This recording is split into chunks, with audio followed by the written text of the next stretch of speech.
আসসালামু আলাইকুম ওয়া রাহমাতুল্লাহি তাআলা ওয়া বারাকাতুহু।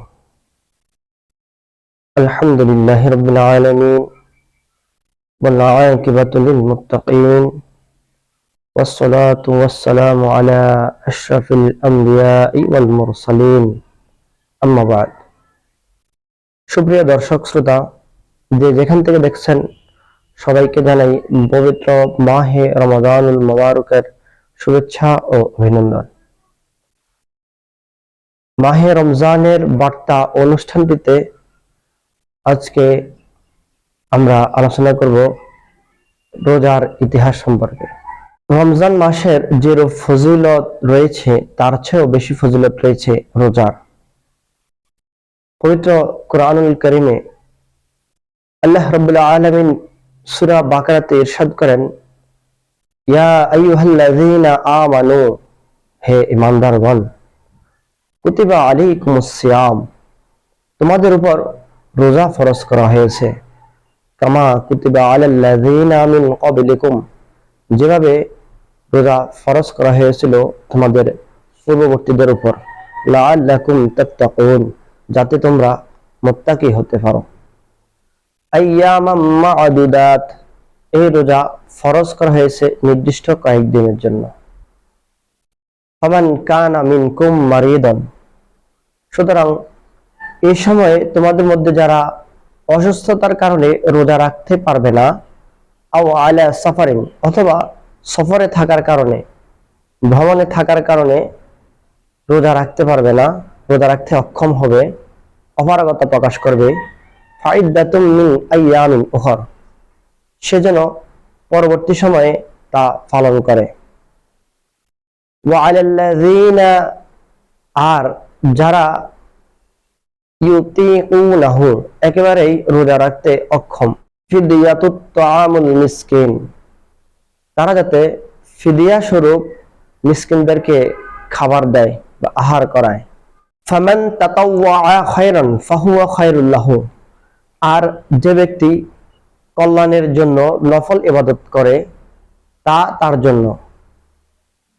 ওয়া আন তাসুমু খায়রুল লাকুম, তবে তোমাদের জন্য রোজা রাখাই সর্বোত্তম, ইন কুনতুম তা'লামুন, যদি তোমরা তা বুঝো। পবিত্র কুরআনুল কারীমের এই বাণী থেকে দুইটি বিষয় আমাদের সামনে স্পষ্ট হয়। তা হলো, প্রথমত, রোজা আমাদের মতো পূর্ববর্তী নবী রাসূলদের উপরেও ফরজ ছিল। আর দ্বিতীয়ত, যে যথাযথভাবে রোজা পালন করবে সে আল্লাহর নৈকট্য অর্জন করতে সক্ষম হবে। আর এটাই হলো রোজার প্রকৃত উদ্দেশ্য। ইতিহাসের দিকে লক্ষ্য করলে আমরা দেখতে পাই যে আদিপিতা হযরত আদম আলাইহিস সালাম থেকে শুরু করে হযরত নূহ আলাইহিস সালাম পর্যন্ত মুসলমানরা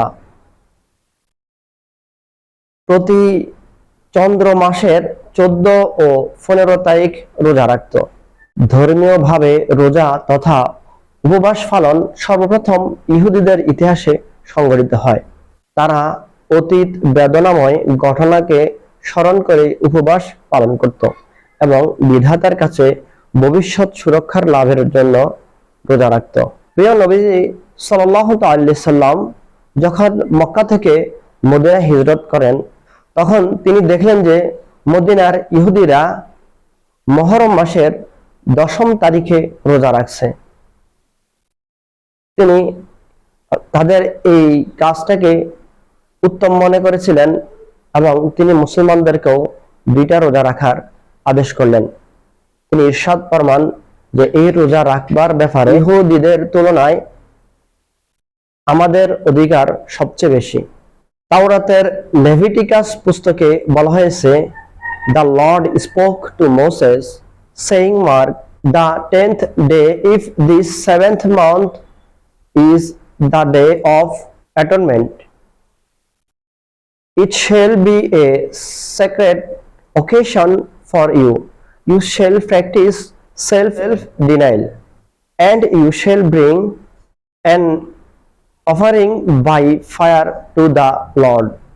You shall do no work throughout that day. ইহুদিদের মাঝে বছরে 5টি উপবাস দিন আছে। একটি উপবাসের দিন হলো বাড়িতে প্রথম সন্তান জন্মগ্রহণের দিন। আরেকটি উপবাসের দিন হলো বিবাহের পূর্বের দিন। এছাড়া ব্যাবিলনীয়দের হাতে প্রথম মন্দির ধ্বংস হওয়ার দিন এবং রোমানদের হাতে দ্বিতীয় মন্দির ধ্বংস হওয়ার দিনও তারা রোজা বা উপবাস পালন করে থাকে। তবে কেবল ইয়মে কিফরের উপবাসই আল্লাহর নির্দেশে পালন করা হতো। ইয়মে কিফর হলো ইহুদিদের সপ্তম মাসের 10ম দিন তথা মুসলমানদের মহরম মাসের 10ম দিন, যেটাকে আমরা আশুরার দিনও বলে থাকি। খ্রিস্টানদের মাঝে বছরে 50টি রোজা রাখার কথা জানা যায়।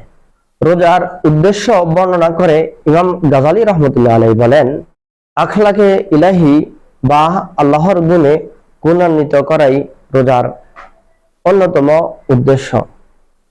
সুপ্রিয় দর্শক শ্রোতাবৃন্দ, আল্লাহ রাব্বুল আলামিন যাতে আমাদেরকে এই রোজা পালনের মাধ্যমে আখলাকে ইলাহি তথা আল্লাহর গুণে গুণান্বিত হওয়ার তৌফিক দান করেন। আমিন। ওয়া আখিরু আলহামদুলিল্লাহি রাব্বিল আলামিন। আসসালামু আলাইকুম ওয়া রাহমাতুল্লাহি তাআলা ওয়া বারাকাতুহু।